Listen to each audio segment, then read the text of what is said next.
Truth by Moonlight is something that I've had dancing around in my head for a few years already. There's songs that I've been working on, poems that I turned into lyrics and then put music to. And the name is actually a reference. It's a Doors reference, the band The Doors. Right. I don't remember exactly to what capacity. I remember seeing it in a documentary. One of the hundreds of documentaries I've seen of The Doors. That is my favorite band of all time. But I do remember at one point hearing "Truth" by Moonlight in in some kind of context, mm-hmm. and it just leapt out at me, and I was like, wow, that's pretty much the way I write. I write, like, the creative juices for me flow around 2-3 in the morning. Yeah, me too. Yeah, I understand that. Yeah. Yeah. And so and that's usually when the moon's out. That's usually when it's brightest. Yeah. And so everything that I write, I'm very honest about. I try very hard to not censor myself, and so I just thought it was kismet. I write the truth under the bright moonlight. When I heard this "Truth by Moonlight," it seemed to fit perfectly. So that's beautiful. Yes, I did. And this is actually my very first time ever reading any poetry publicly. Wow. So, well, I feel honored. Wow. I feel very nervous. Oh, yeah. Okay, yeah. But thank you. I appreciate it. Okay, so this one is titled "The Worry in My Heart."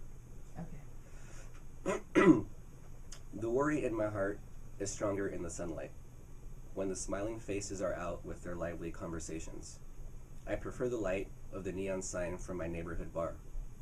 No one in there speaks of optimism or recent travels to other countries. No one in there speaks of anything as it should be.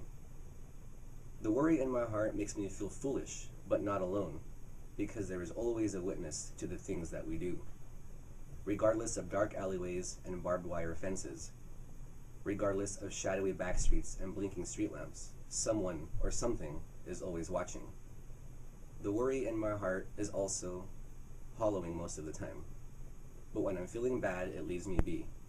Perhaps because it knows that I no longer care, the way a lover feels when the chaser has given up on the chase. And with the clinking ice cubes that are floating in my final cocktail of the night, my worry heart feels a little bit better. Wow. Thank you. I really like that. I hope everyone out there liked it too.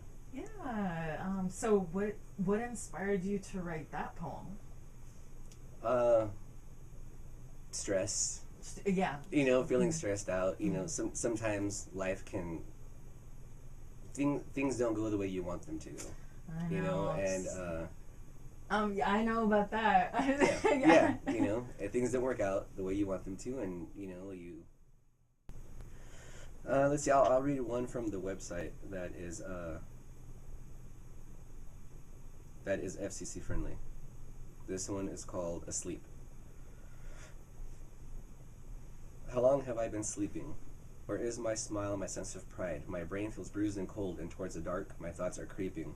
Like stranded angels in the attic, scratching through the walls, into my frozen heart they're reaching. They long to free my better side, but all they're going to find is that the soul is sadly weeping. It weeps for moments thrown away like pages from a failed play, so carelessly with swift neglect, and all while I was sleeping. This heart still longs for yesterday, but all that I can do is pray it stops while I am sleeping.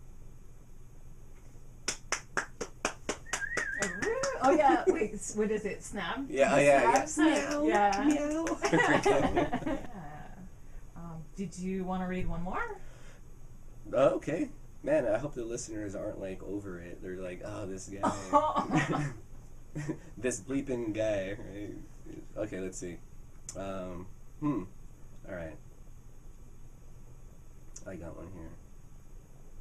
Let me make sure. This one has a curse word, but I'll bleep it out. This is a Valentine's Day. Something I wrote on Valentine's Day.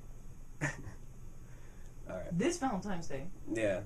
Wow. Like a couple weeks ago. Yeah. Uh-oh, okay. Let's hear this one. It's probably not what you think it is, okay. It's probably about my disgust of the holiday, but of the quote unquote holiday. But anyway, here it goes.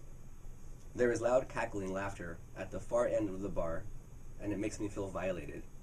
This place is normally quiet and dark, but today it's full of loud, bloated, unseemly individuals who seem to think that everyone wants to hear what they have to say. It's Valentine's Day, but that should not be an excuse. There are designated places for that type of nonsense. This is a bar for the drunk and the lonely, a place to think, drink, and sometimes write in peace. But now these most uncivilized citizens of our beloved city are pretending to know the lyrics of the songs playing on the jukebox. They don't know any of the words, and everybody in here knows it. This is just embarrassing for all of us. F bleep. Now one of them is asking to read what I'm writing. I should have just drank at home. Oh, I like that one. Actually, I really like that one. Thank you. And for, poetry, you can go to GabeMaciel.com, GABEMACIEL.com. And I'd like to give a big shout out to John of Guru Market. It's a liquor store on 17th and Empire Street in San Jose. Okay. That is where I go to. I always go there to get my booze, to get my beverages. To get your inspiration. Yeah, he's a great. And John's a great guy. Is he listening? He's listening. Oh, cool. He's listening. Well, I went there before here, and I told him, hey, I'm gonna be on the radio. Oh, nice. And he's like, oh, cool, I'm listening. I'm like, I'm gonna give you a shout out, John. So you better listen. You better listen. And so. Hopefully he's still listening. Okay, cool. If you ever want to run into me, go to Guru Market on 17th and Empire. Cool. You'll probably find me there. I think I will. Okay, well, thank you for this interview. Thank you for coming in. Thank you so much for having me. It was a pleasure and an honor. Yeah, oh, you're welcome.